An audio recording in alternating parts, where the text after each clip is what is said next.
shall rise against nation, and kingdom against kingdom. There shall be famines and pestilences and earthquakes, and this gospel of the kingdom shall be preached in all the world, and then shall the end come. Tell us, when will these things be? And what will be the sign of your coming and of the end of the age?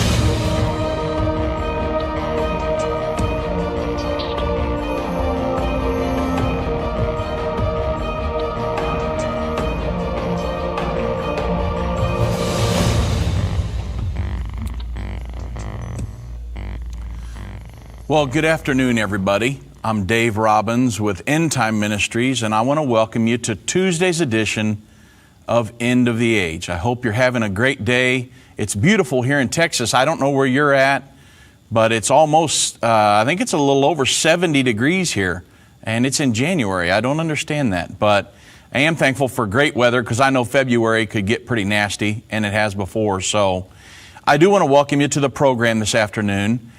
And I know that a lot of us can get caught up in the news and really what's going on. You're getting hit from every side. There was a riot here. This happened. That happened. Little things that try to take your mind off of really what's going on in the world. And I want to keep you, kind of focus you back in today on the big picture. What's going on a global scale? Now, it's not bad to focus on things going on in your own community and things like that. Obviously, we all do that. However, it's also good to kind of step back every once in a while and look at the grand scheme, the big picture. What's really going on in the world? And really, from our perspective, according to the prophecies of the Bible. Now, one of the most recognizable prophecies that we will see in the end time, of course there's many of them. We know about the final 7 years and everything that happens along that time period. But during that time, one of the most recognizable prophecies is a world government. And that's what I'm going to talk about today and kind of give you focus you back in on the big picture. We're all going to step back from what we're hearing in our local news and different things, and we're going to look globally. What's really going on? Talk a little bit about Donald Trump and see what's going on with him, perhaps from an elitist viewpoint. And the world government, the establishment will say, how do they view Donald Trump? So let's talk about it. Let's talk about world government. So many of you that watch this program or listen to us or watch us on television, you know that the Bible prophesies a world government. The two most famous prophecy books in the Bible, Daniel and the book of Revelation, they clearly prophesy a world government for the very near future. Now, it has been being established for many decades now, but we will see the culmination of that, where that world government will have teeth and be ran by the Antichrist in just the near future.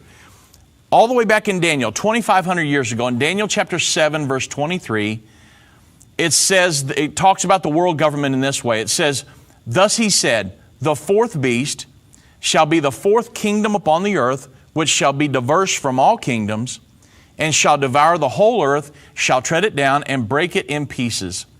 So this passage refers to the last day dictator, you would know him as the Antichrist, who will rule the world just before the second coming of the real Christ, Jesus Christ, to the earth. Daniel 7:24 through 27 clearly states that this world government will continue up until the return of Jesus Christ, when the kingdom of God will be established. Jesus will tear down human government, set up His government here on earth.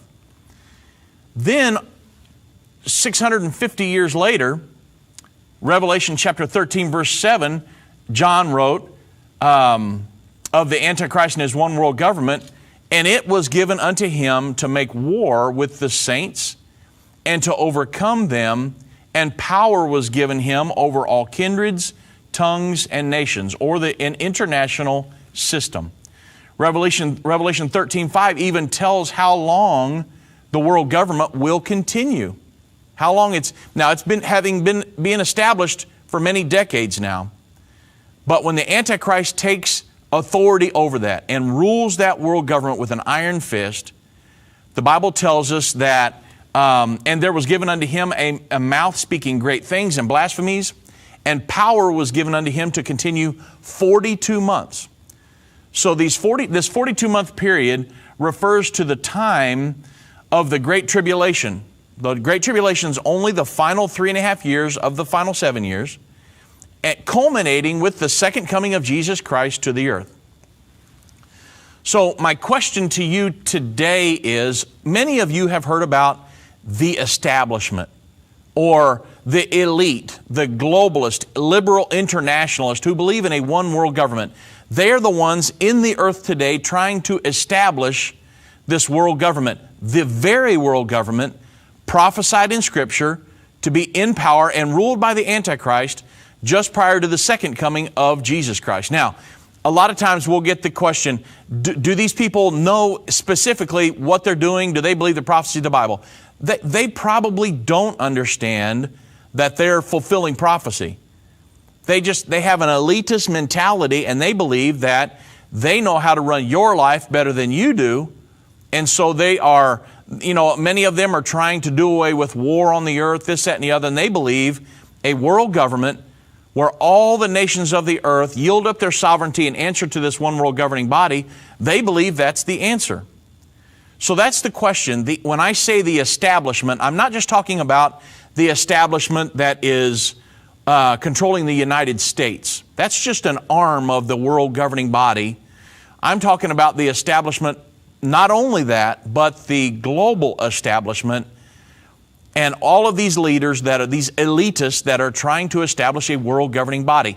What do they believe? Well, we would refer to them as globalists. The globalists believe that the nation state has outlived its usefulness. The United States is a nation state. They've outlived their usefulness. National sovereignty has become the problem, according to them, and a system of world government is the only solution. The reasoning goes like this. History shows that sovereign nations inevitably, sooner or later, come into conflict. They're trying to protect their own territory, whatever. So when those conflicts can't be worked out through diplomacy, nations then obviously they go to war. Well, weapons of mass destruction have become so powerful that mankind now has the ability to destroy itself, actually many times over. Therefore, these elitists or these globalists, they feel that war must be eliminated, really even outlawed, to the point where they would do away with the nation states and all of their armies, and they would all yield their sovereignty to this one world governing body. And they feel really is the only way to do this, eliminate the nations, tear down the borders, and disband all the national armies. So that way they couldn't, because in their mind they're trying to do away with war on earth. There's really an ulterior motive, but on the surface this is what they'll tell you. And place all arms under a global authority, thus making war impossible. So when a dispute arises among states, they can take their issues before the United Nations, which is the current establishment of a world government, the United Nations, presenting their cases before the UN Security Council. All nations would then agree to abide by the decisions of the global authority, thus eliminating war forever. Now, this is what the elitist or the globalist, liberal internationalist, those that are striving for a world government, this is what is going through their mind.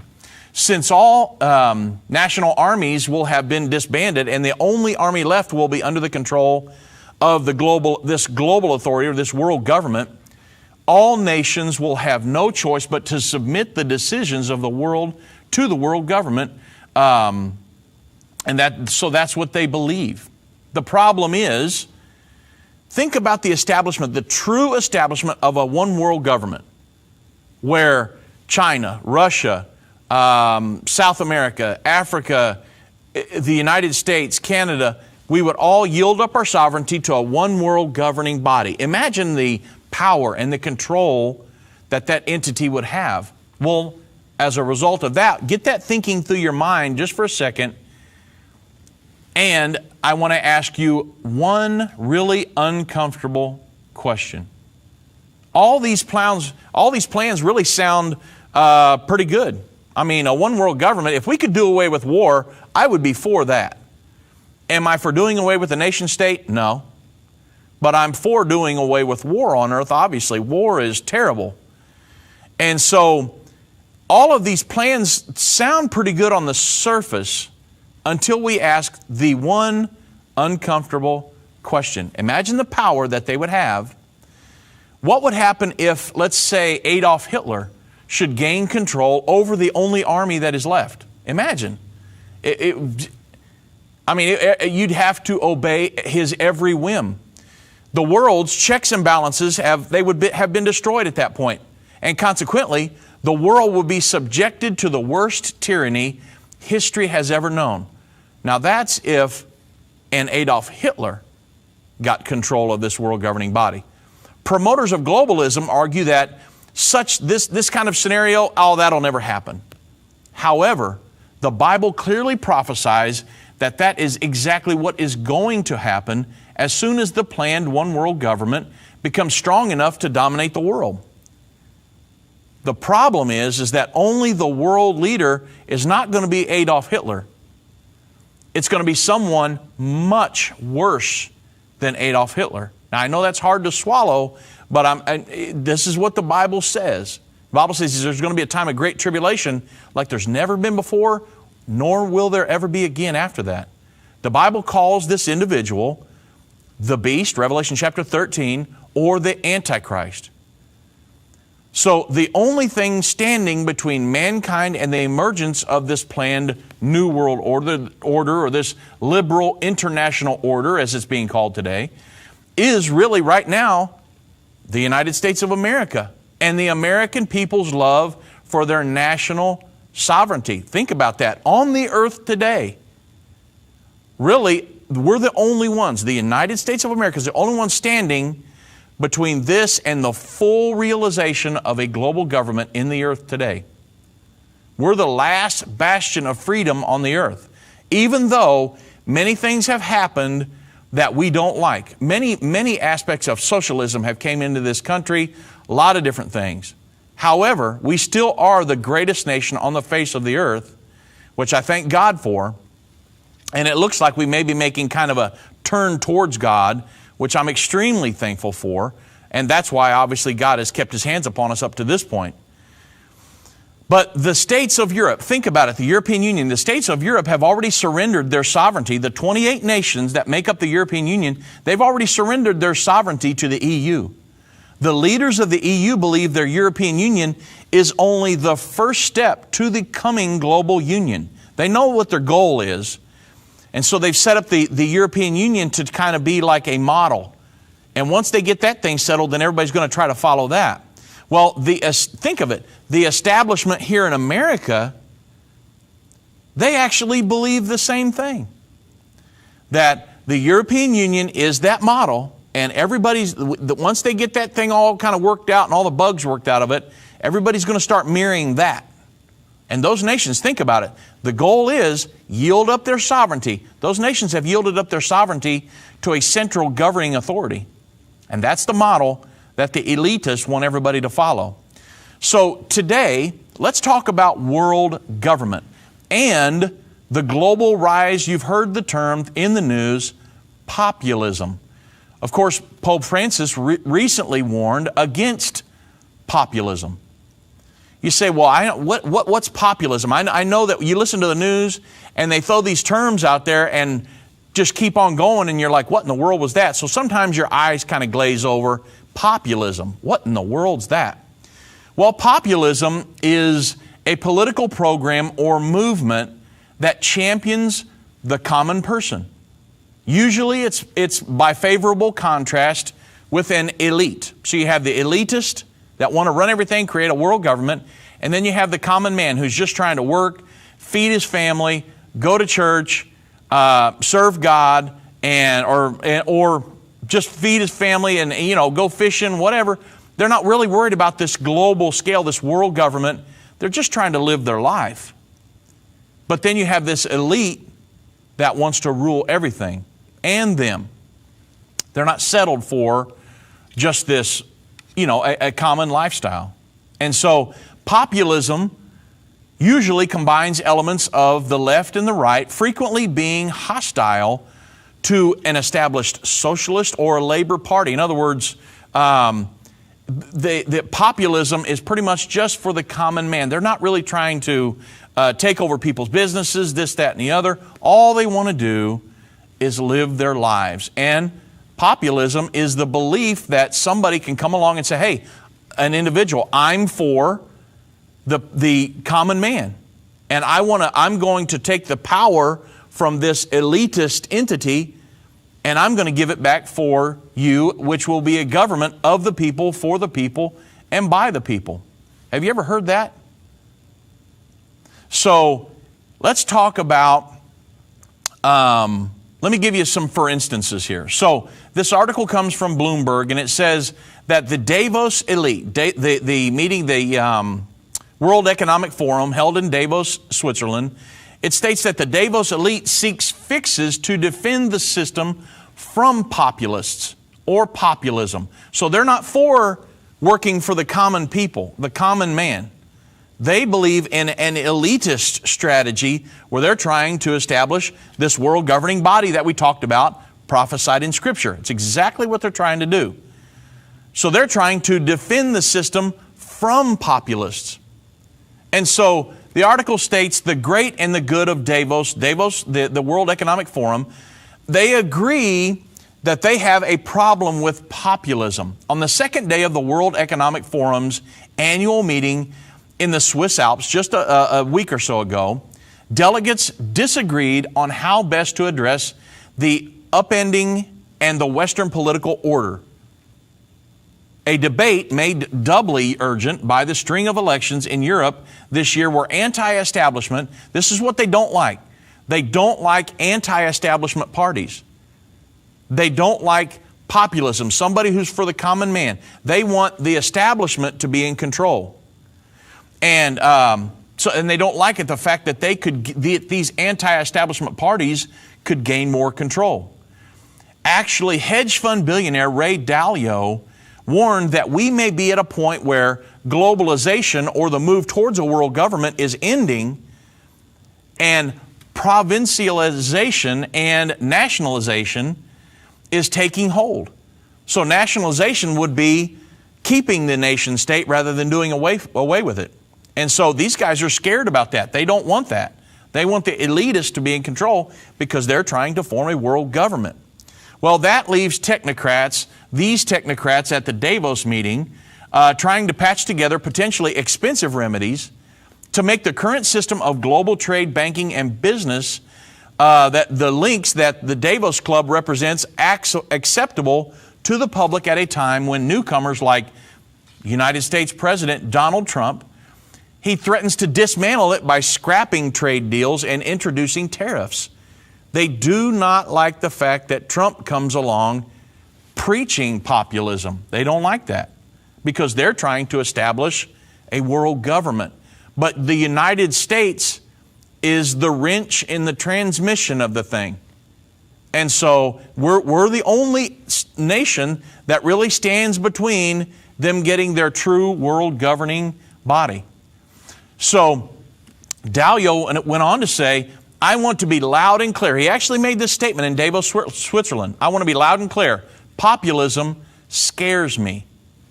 What are they scared of? Well, right now, they're scared of Donald Trump. Donald Trump, the President of the United States.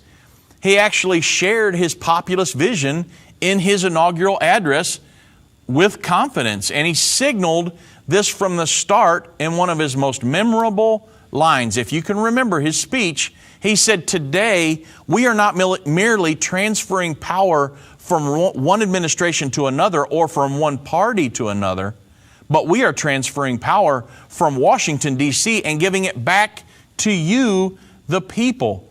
This is populism. And this is what these global elites are worried about, that he will take the power from the establishment in Washington, D.C. and in the United States and give it back to the people where it belongs. So you say, well, what does President Trump mean by that? Well, it means that he's defying the establishment or the ruling elite, who would try to yield up more and more sovereignty of the United States sovereignty to the global governing system of the United Nations and other international governing entities. And they've already done a lot of this. And with signing us on to the Sustainable Development Goals, a lot of different ways, they've already made efforts to yield up our sovereignty to these global governing entities. And so that's why these people they're actually saying, we're afraid of what Donald Trump's going to do, because he's trying to take the power back from the establishment and give it to the people. And they don't like that. You say, well, the establishment, the world government, that's what we're talking about today. The prophesied world government that will be on the earth and in power at the second coming of Jesus Christ. So the ruling elite, which are primarily made up of, in the United States, the Council on Foreign Relations, the Federal Reserve Bank, the Brookings Institution, and that's just 3 of them, among many others, are all part of the establishment who believe in the process of globalization, which would, again, do away with the nation state. It's very important because this was one of the big issues in the campaign, doing away with borders and building walls. That was one of the biggest issues. That was really one of the main issues that really the whole campaign turned on, was the process of moving towards globalization or away. And so what it does, it creates a global community. Doing away with borders creates a global community that answers to the one world governing institution. So you say, well, why are they fixated so much on President Trump? They would actually call him out.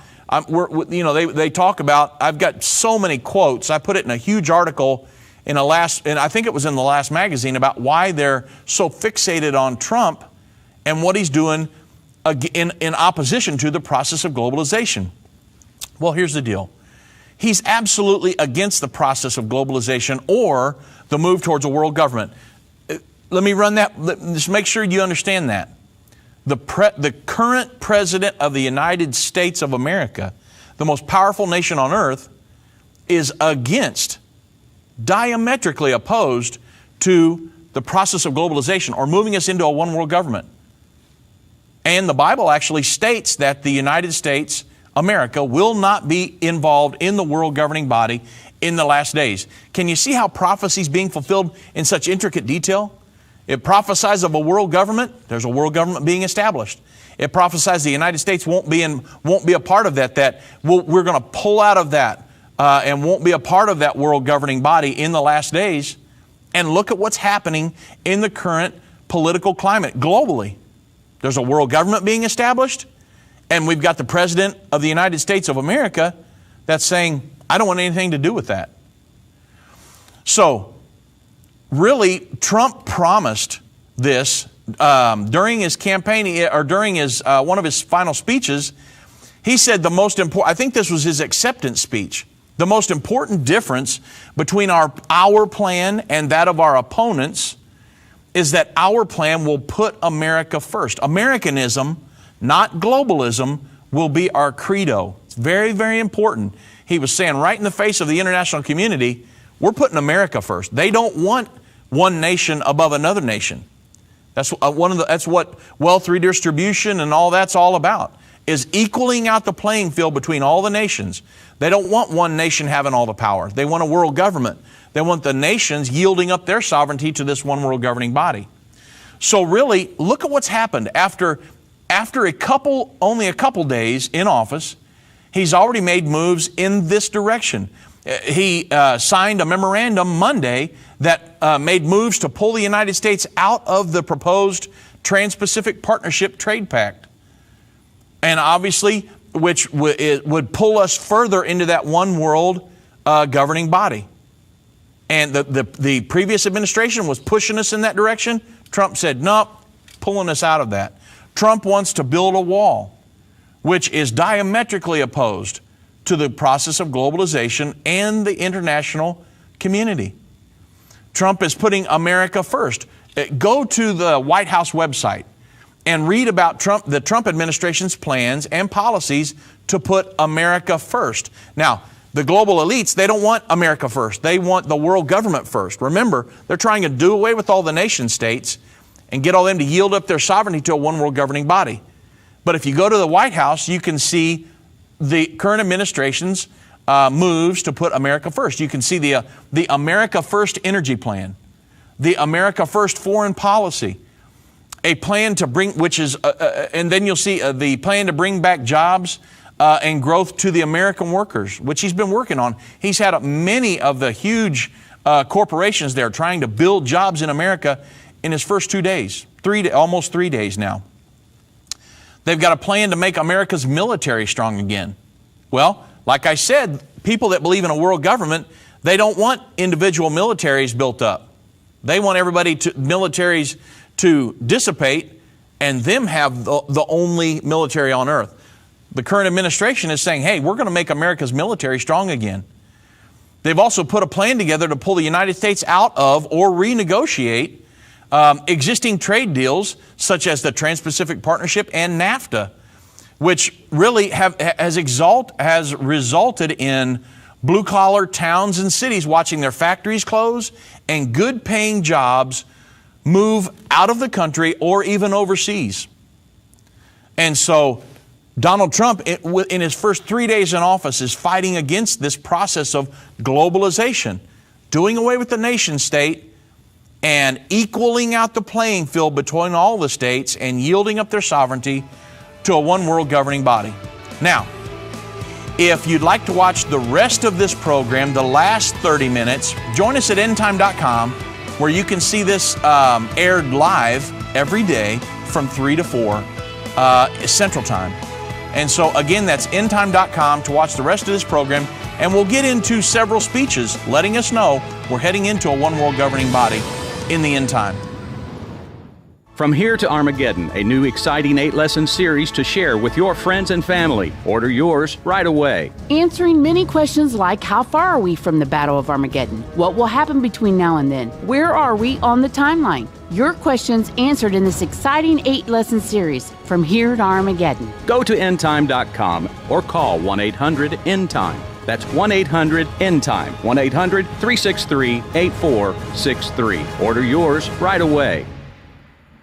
Most people have dreamed of someday walking on the ground where Jesus walked over 2,000 years ago.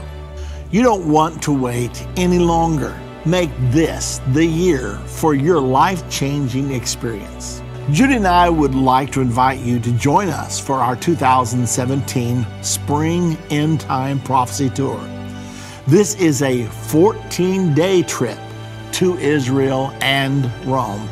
Please join us to experience the greatest place on earth, the Promised Land, with an added bonus, Rome, Italy. Start making your plans right now and join us April 30th through May 13th of 2017. We're going to have a wonderful time. Call now to reserve your place today at 1-800-END-TIME. That's 1-800-363-8463 or go to endtime.com. If your station only carries the first 30 minutes of End of the Age, go to endtime.com and click the Watch button to continue today's broadcast. You can also finish up later by clicking the Archives button.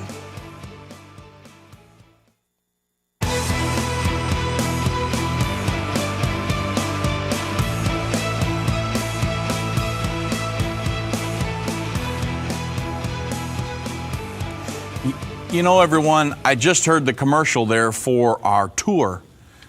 We take a tour twice a year to Israel, and sometimes we'll tag on a European trip or a Rome trip and things like that. Different places we'll tag onto that and go to places. Sometimes we go just to Israel. If you've never been overseas, if you've never been to the Promised Land, stood on the Temple Mount, go to some of these different places with a prophecy minister like Irvin Baxter, you need to take the trip. And it's really cool because this spring we're going to be going to Israel and Rome. And so you need to go with us. If you've never been, you need to call and sign up. It's a great trip. And we would have a great time. And I've had pastors tell me, Dave, after going on this trip with you guys, I'll never preach the same again. Because my whole life I've read the Bible in black and white. But having been there and stood in the different places, walked down through the Kidron Valley or the Valley of Jehoshaphat where the Battle of Armageddon is going to culminate, stood on the Mount of Olives and understood these stories, man, I've got so much more of an in-color view of everything, and it really brings the Bible to life. So I would put a plug in, an additional plug for the tour. Irvin will be going in the spring. I'll be going with them, my wife Jana, Irvin's wife Judy, and it's such a great time, and we'd like to really fill up 2 buses. I think they've got 30 or 35 people, but if you'd like to go with us, man, it's such a great time, and it's 2 weeks overseas, and really for the cost, it's really not that much for a 2-week vacation overseas for all that we cram into there, and then there's Rome as well. So if you'd like to go, I'll give another plug for our tour. It's such an awesome experience. People's lives have changed forever. I went the first time in 1999, and we still have personal friends from that 99 trip. And I've got personal friends from every trip I've ever been on. I've been many times. And so if you'd like to go with us, we have great conversations. Irvin's with us the whole time. And so it's a great time. And if you ever have thought about going, go with us in the spring. Put in for your vacation this time of year and go with us. Call and talk to Jana or Holly and schedule your trip to go. It's a great time. So, getting back to talking about world government and kind of really what's going on with Donald Trump and some different things. The elite, when we say elite, we're talking about globalists, people who believe in a one world government, whether it is on a national level, like let's say here in the United States, like I said, the Council on Foreign Relations, the Brookings Institute, some of these different institutions that are of the establishment here in the United States, that's on a national level. And then there's an international level, but they're all working for the same goal. You have the United Nations, the International Monetary Fund, the World Bank, the International Criminal Court. All of these institutions are designed to govern the world. And so when I say the elite on today's program, I'm talking about the elite on every national scale, the elite, the federal banks and different things, and the elite on a global scale. So the elite, liberal internationalists, or those that are endeavoring to establish a world government, they view President Trump as the leader of the free world as very detrimental to their efforts to establish a one world governing body.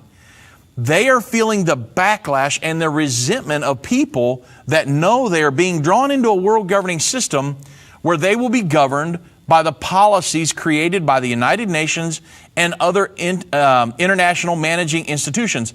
Consider this, the Sustainable Development Goals. Those are goals that are put out by the United Nations to transform the world. That's the actual title of this plan, Transforming the World by the year 2030. Would be, 13 years now or something like that? And so consequently, they're really, I mean, they've really pushed us off into there. And all the nations of the earth, 193 nations, unanimously signed on to and committed to implementing the Sustainable Development Goals in their nations. President Obama signed the United Nations onto that, and they've started trying to implement some of those goals. Those are goals handed down from the current world governing establishment, the United Nations. And so you say, well, we signed a Declaration of Independence, not interdependence. I totally agree with you. However, we have had people at the very top that wanted to force us into this one world governing body. They believe they are part of the establishment. They believe in a one world governing body, and so they wanted to pull the United States into that. But remember what prophecy says. I can prove scripturally the United States will not be part of this one world governing body in the end time. And so then, look, here it is. We are in 2017. They're pushing for this one world government. And then here comes President Trump, who is saying, I'm against that. that is a good thing. That's not a bad thing. That's a good thing. We don't want to be part of that world governing body. Imagine this. When the Lord comes back, He's tearing down the world government. He's going to tear down that institution and destroy it and set up His kingdom here on earth. So consequently, you do not want to be part of that world governing system. And so that's why it's important that we understand what Donald Trump is doing, standing in the face of the international community to protect Israel and to build up the United States of America. That's a good thing. We want to be a lighthouse to the world during the turbulent times that are just ahead. So it's a very good thing. Now, the United Nations, very quickly. The United Nations, established in 1945, was established to be a socialistic one world governing body. The current charter for the United Nations was written by a convicted communist spy, Alger Hiss. Not one word of that charter has ever changed. So the United Nations is still functioning under a socialistic one world governing charter.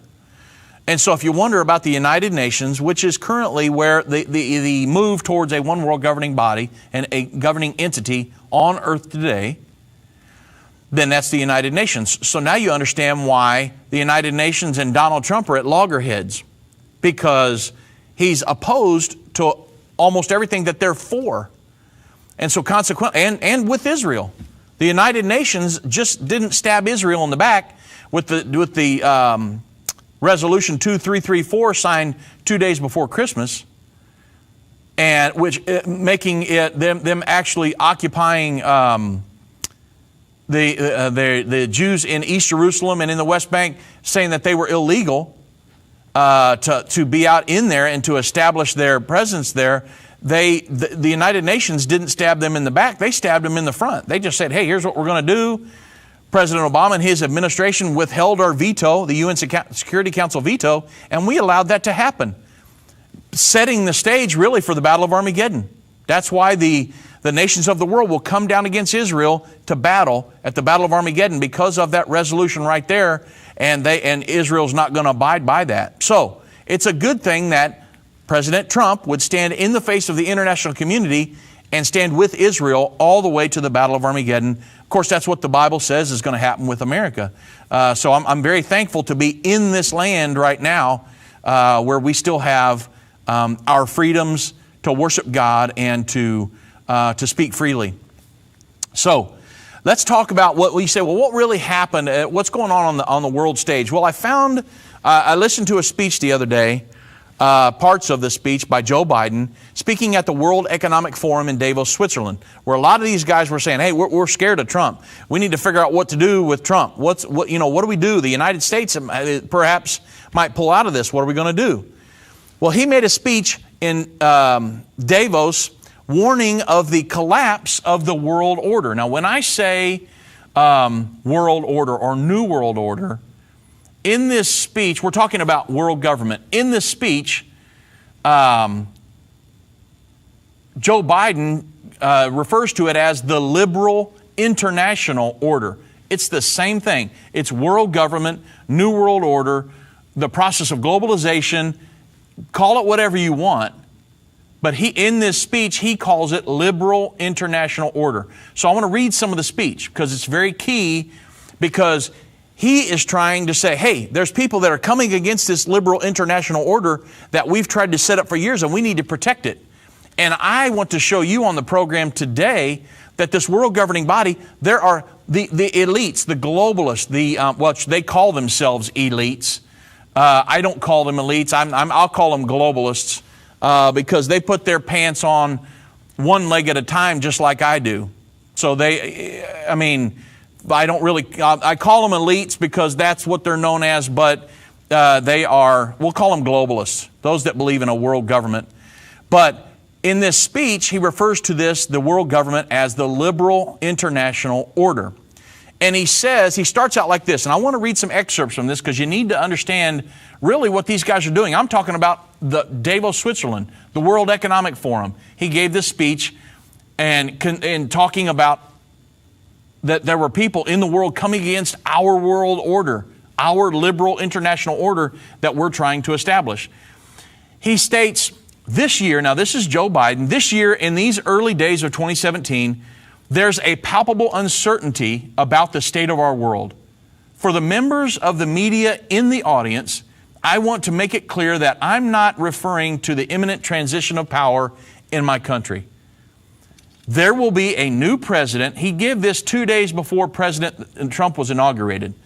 So he's saying in a couple days there will be a new president of the United States. But the challenges we face and the choices we must make as an international community, when you see the term international community, think world government, do not hinge exclusively on Washington's leadership. For the past 7 decades, or when the United Nations was established, the choices we have made, particularly in the United States and our allies in Europe, have steered our world down a clear path towards a world government. I'm placing towards a world government in there because that's what they're doing. After World War II, we drew a line under centuries of conflict and took steps to bend the arc of history in a more just direction. Instead of resigning ourselves to ceaseless wars, we built institutions, i.e. the United Nations, and alliances to advance our shared security. Instead of punishing former enemies, we invested billions in helping them rebuild. Instead of sorting the world into winners and losers, we outlined universal values or world governing values that defined a better future for all of our children. Now, all of this sounds great up to this point until you know the background of the whole thing. He goes on to say, our careful attention to the building of building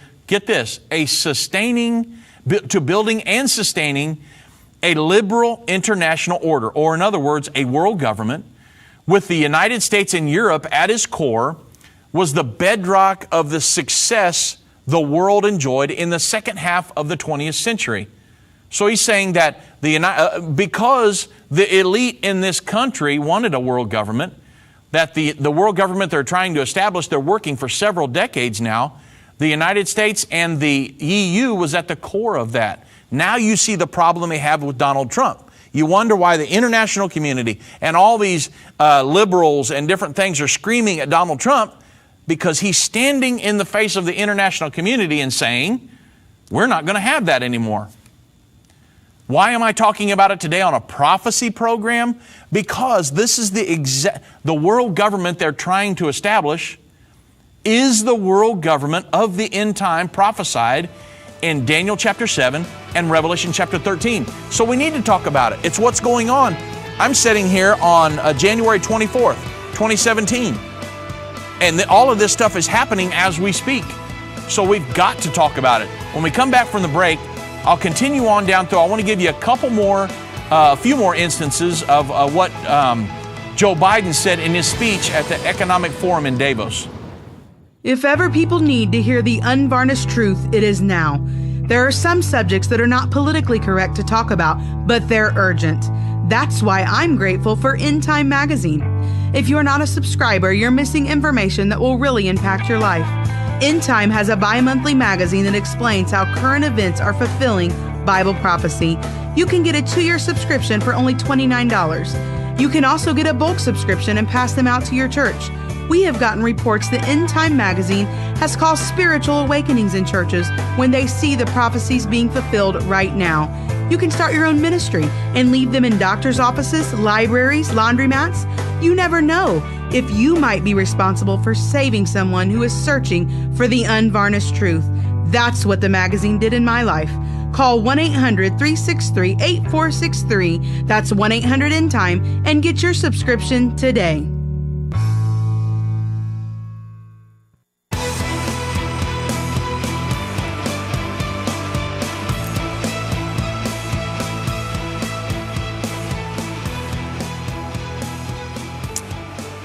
Well, welcome back, everybody. I'm going to try to get through a lot of this speech. It's very, very important that you understand the international community, elitists, the world governing members that are trying to establish a world government. They're scared to death of Donald Trump. There's articles out there that say they are scared of Donald Trump and what he's trying to do, and moves in Europe to break off of Europe this rise of populism in the world today, or taking power back from the establishment and giving to the common man. They're scared to death of that, especially the most powerful nation on earth, the United States. And so it's very important that we understand really what's going on, because this is tying in intricately with Bible prophecy. We're watching the ongoing fulfillment of this prophecy as we speak. So his speech goes on to say, Joe Biden says at the World Economic Forum in Davos, he states, a community of democracies that to this day serves as the fulcrum for our common security and for our capacity to address the world's most pressing challenges is at hand. Strengthening these values that have served our community of nations, international community, world government so well. For so long is paramount to retaining these positions of leadership Western nations enjoy and preserving the progress we have made together. But in recent years, it has become evident that the consensus upholding this system is facing incredible and increasing pressures from both within and without. They realize that there are people that are coming against this global governing system they're trying to establish, and they don't like that. They want to just dictate, and that's not how it's working today. He goes on to state, today I'd like to speak to the sources of those pressures and about why it is imperative that we act, get this, that we act urgently to defend the liberal international order or the world government. So he's saying, I'm going to talk about the pressures that are coming against us and why we urgently need to defend our efforts towards this world governing body or the world government that we've already set up. Here in this exclusive Alpine Tower in Davos, Switzerland, where CEOs of multinational corporations rub elbows with leaders of nations, it is easy to embrace the intellectual benefits of a more open and integrated world. But it is our own peril that we ignore or dismiss the legitimate fears. Now get this, they actually use the term fears and anxieties that exist in communities all across the developed world. The concern mothers and fathers feel about losing their factory jobs that has always allowed them to provide their families. Well, if the elite are supposedly running the show, why are these people losing their jobs? That's a question we need to ask. He goes on to state, parents who don't believe, in other words, they say they have the solutions. Why are all these people losing their jobs? It's called the process of globalization. Parents who don't believe that they can give their children a better life than the one they have. These are the pressures that are undermining support for the liberal international order or the world government from inside. He goes on to state, globalization has not been an unallied good. It has deepened the rift between those racing ahead at the top and those struggling to hang on in the middle or falling to the bottom. Radical jihadists not only recruit and find haven in the ungoverned deserts of Iraq and Syria, they do the same in the ungoverned spaces of the internet. Borders seem less real. That is not a good thing. I would agree with him there. Borders do seem less real. Terrorist attacks feel inescapable. Fears are about unrelenting migration mount as people continue to flee violence and deprivation in their homelands. And in the wake of these understandable fears, we have seen a series of alarming responses. Get this. Now, they're talking right at Trump here. Popular movements on both the left and the right have demonstrated a dangerous willingness to revert to political small-mindedness and to the same nationalist protectionist. Nationalist, I'm a nationalist. I believe in the United States of America. We signed a Declaration of Independence. I want to help other nations on earth, but I don't think we should be dictated to do that. So Joe Biden, get this, the Vice President of the United States at that time was saying that we need to fend off this nationalism and protectionist. Even though we signed a Declaration of Independence, do you see the mindset that's going on here? These guys don't care about the Declaration of Independence. They'd like to make a paper airplane of that and throw it in the fire. And isolate. Now, they can say that they do, but at the end of the day, you listen to what people say and then you watch what they do. And that's how you can get the truth. And isolationist agendas that led the world to consume itself in war in the last century. As we have seen time and again, throughout history, demagogues and autocrats have emerged seeking to capitalize on people's insecurities. Okay, Trump stood at his inaugural and said, in his inauguration and said, I'm going to take the power from Washington, D.C. and give it back to the people. I don't think he's trying to capitalize on people's insecurities. I think he's simply wanting to give their voice back. And that's why Christians came out en masse, because they finally thought, hey, I perhaps might have a voice in this election. And so, moving on through Joe Biden's speech, I could talk about that for a while. In this case, using Islamophobic, anti-Semitic, and xenophobic rhetoric to stroke fear, sow division, and advance their own narrow agendas. The Declaration of Independence in the United States is not my own narrow agenda. It's not Donald Trump's narrow agenda. Our forefathers signed that as an effort to come out from under the tyranny of King George. I kind of believe that we should stick with that and not do away with that. And so, maybe I'm the only one. I don't think I am. Just kidding. This is a politics at odds with our values, and not all of our values, but with the elitist, the globalist values, and with the vision that built and sustains, get this, the liberal international order or world government. And he goes on to state the impulse to hunker down, shut the gates, build walls. Who's been preaching about building walls lately? President Trump. And exit at this moment is precisely the wrong answer. Now, we're talking about the previous Vice President of the United States talking about against the ideas of the current President of the United States. These guys were both right under Obama, he was at the highest level in the United States. But yet he believed that we shouldn't build a wall. Now you understand the difference between the campaign that was just ran. One individual said, we don't need to build walls. We need to tear down our borders, open borders, let everybody come in.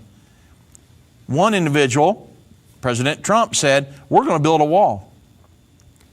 And so he's wanting to protect the borders. You don't have a nation unless you have protected borders.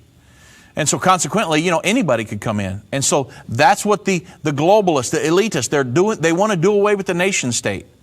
He goes on to say it offers a false sense of security in an interconnected world. Notice how many times I've said liberal international order. It's world government, folks. That's what these people are pushing. Somebody's coming against that and they don't like it. And so Joe Biden, his whole speech was devoted to the possible deterioration of the world order, or that there are pressures coming against that. What are we going to do about it? We need to protect it. He goes on to state, it will not resolve the root causes of these fears, and it risks eroding from the inside out of the foundations of the very system that spawned the West's historically unprecedented success. We need to tap into the big-heartedness that conceived the Marshall Plan, the foresight that planned a Bretton Woods, and the audacity that proposed a United Nations, or the world government. That one sentence right there encompasses a virtual internationalist delight of the New World Order, the world government. Those institutions were designed to help govern the world. And he's saying that we need to protect these institutions. We need to get back there with the mindset that people had when they developed these efforts to govern the world. He goes on to say, we cannot rout fear with entrenchment. Rather, this is the moment to lead boldly and recommit ourselves to our common principles, which remain essential to my nation and to liberal democracies the world over.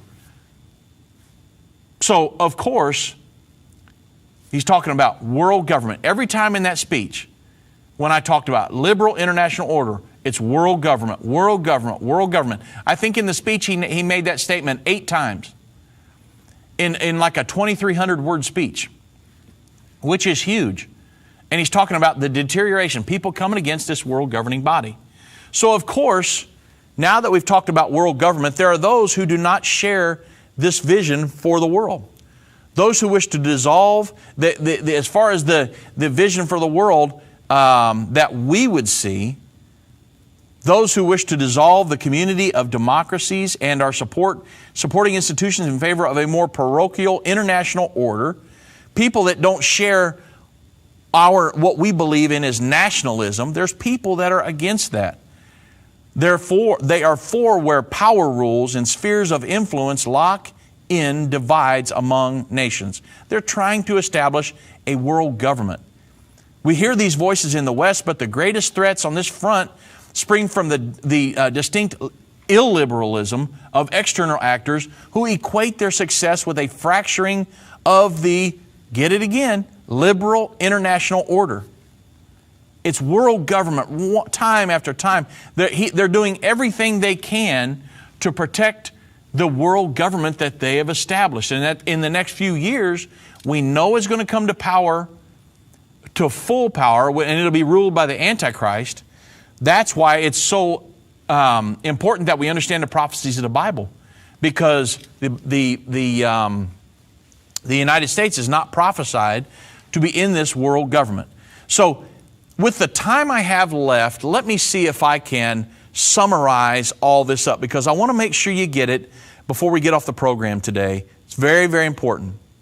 The Bible prophesies a world governing body that will be established in the end time just prior to the second coming of Jesus Christ.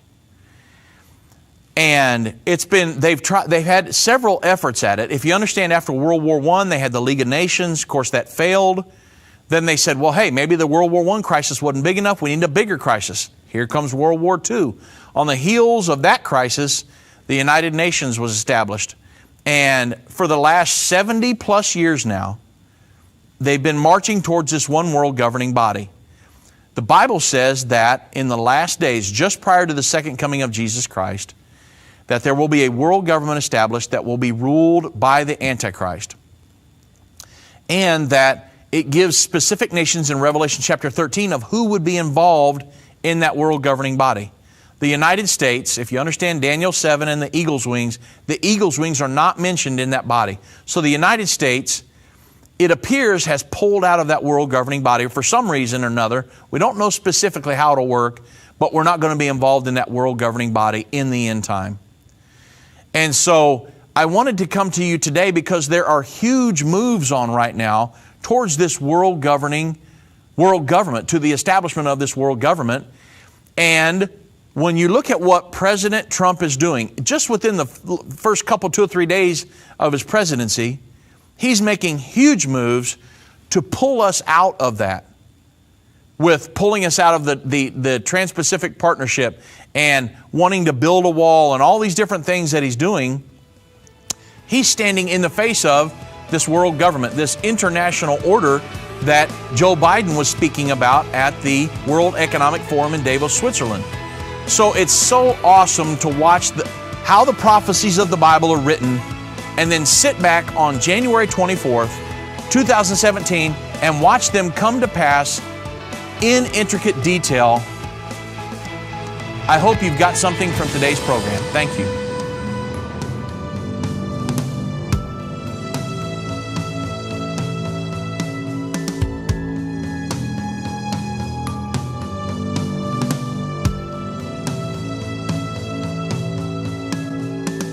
End of the Age is a production of End Time Ministries. This broadcast will be available on our website, endtime.com, in the archives section. On our website, you'll also find more information about how current events are fulfilling Bible prophecy. To reach our operators, call 1-800-END-TIME. That's 1-800-363-8463. End Time Ministries is partner supported. We would like to say thank you to our partners who made this broadcast possible. To do what Matthew 24:14 said, to reach the world with the gospel of the kingdom.